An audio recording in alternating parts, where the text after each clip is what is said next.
Plano de leitura bíblica anual, dia 2 de fevereiro, livro de Êxodo, capítulos 1, 2 e 3. Capítulo 1. Os israelitas no Egito. Estes são os nomes dos filhos de Israel que se mudaram para o Egito com Jacó, cada um com sua família: Rubem, Simeão, Levi, Judá, Issacar, Zebulon, Benjamim, Dan, Naphtali, Gade e Azer.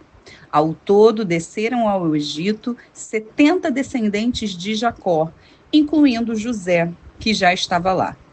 Com o tempo, José e seus irmãos morreram, e toda aquela geração chegou ao fim.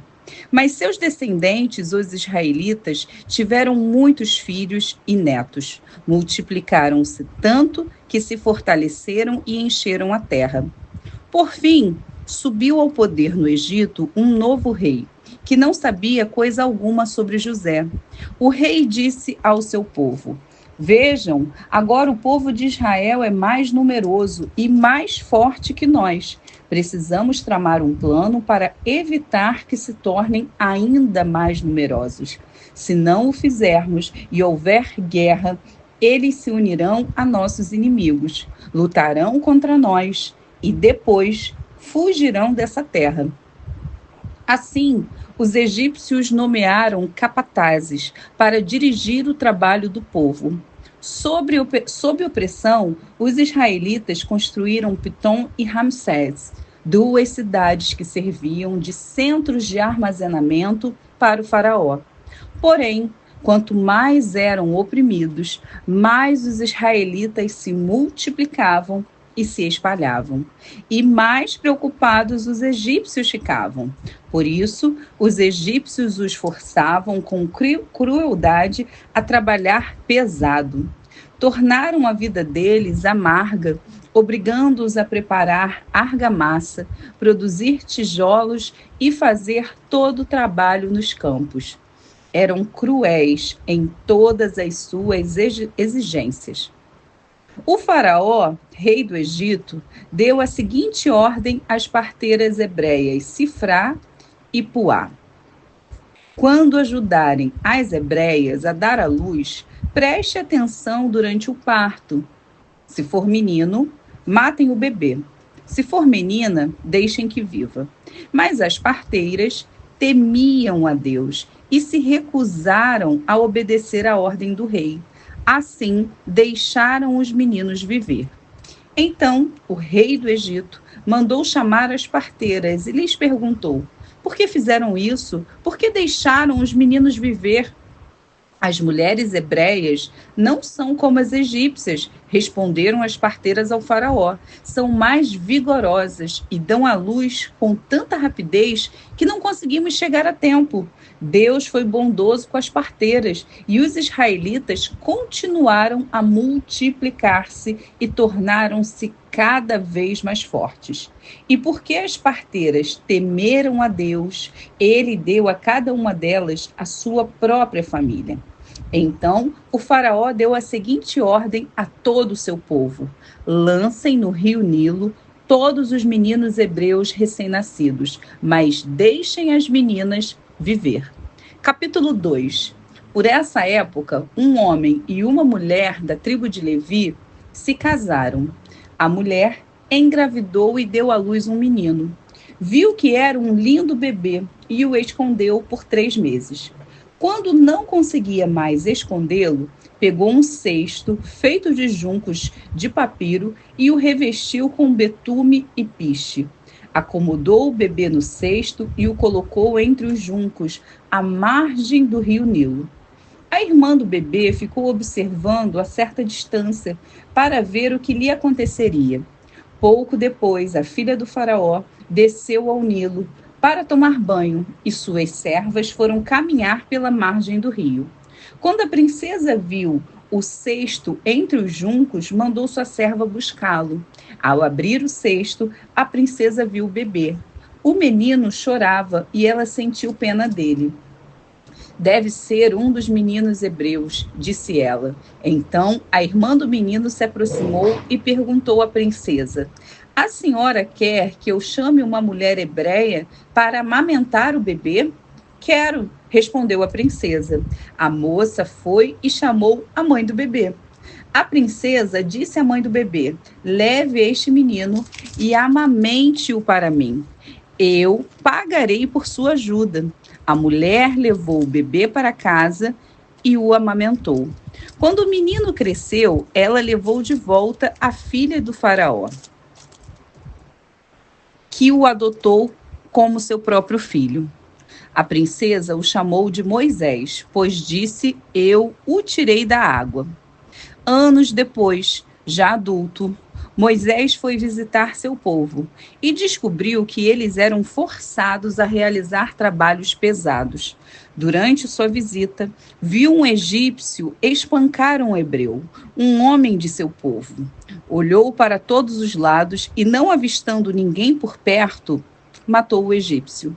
Em seguida, escondeu o corpo na areia. No dia seguinte, quando Moisés saiu novamente para visitar seu povo, viu 2 hebreus brigando. Por que você está espancando seu amigo? Perguntou Moisés ao que havia começado a briga.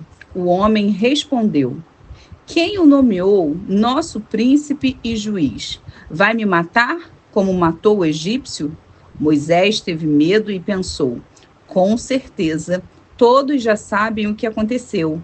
E, de fato, o faraó tomou conhecimento do que havia acontecido e tentou matar Moisés, mas ele fugiu e foi morar na terra de Midian. Quando chegou a Midian, estabeleceu-se junto a um poço. O sacerdote de Midian tinha 7 filhas, que foram ao poço tirar água e encher os bebedouros para o rebanho de seu pai. Então, alguns pastores chegaram e as expulsaram de lá. Moisés, porém, defendeu as moças e tirou água para o rebanho delas.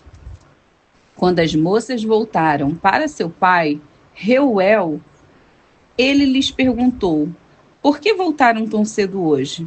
Elas responderam: um egípcio nos defendeu dos pastores, depois tirou água e deu de beber ao nosso rebanho. E onde está ele? Perguntou o pai. Por que o deixaram lá? Convidem-no para comer conosco. Moisés aceitou o convite e foi morar com Reuel. Depois de algum tempo, Reuel entregou sua filha Zípora em casamento a Moisés.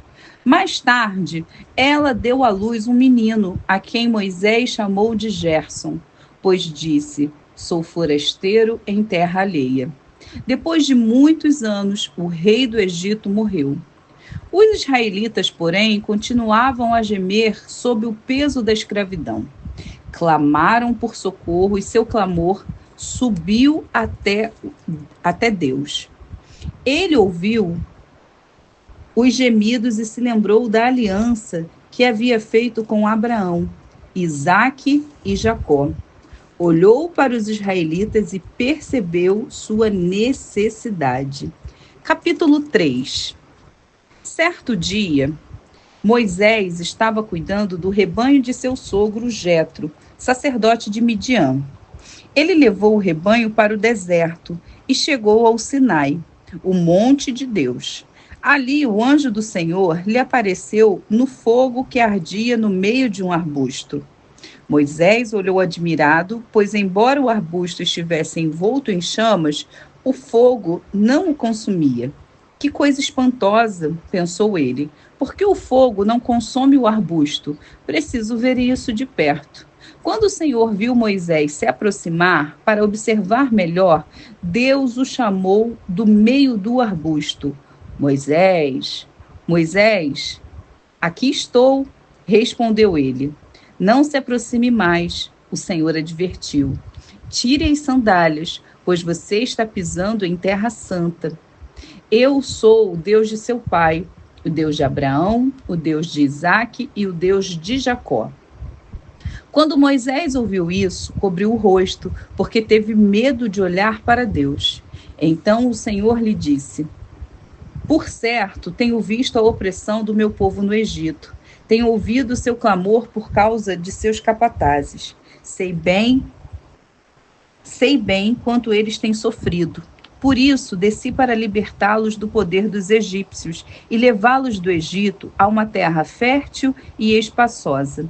É uma terra que produz leite e mel com fartura, onde hoje habitam os cananeus, os hititas, os amorreus, os ferezeus, os heveus e os jebuseus. Sim, o clamor do povo de Israel chegou até mim. E eu tenho visto como os egípcios os tratam cruelmente. Agora, vá, pois eu o envio ao faraó. Você deve tirar meu povo Israel do Egito. Moisés, porém, disse a Deus: quem sou eu para me apresentar ao faraó? Quem sou eu para tirar o povo de Israel do Egito? Deus respondeu: eu estarei com você. Este é o sinal de que eu sou aquele que o envia. Depois que você tirar o povo do Egito, vocês adorarão a Deus nesse monte. Moisés disse a Deus: se eu for aos israelitas e lhes disser, o Deus de seus antepassados me enviou a vocês, eles perguntarão, qual é o nome dele? O que devo dizer? Deus respondeu a Moisés: eu sou o que sou. Diga ao povo de Israel: eu sou, me enviou a vocês.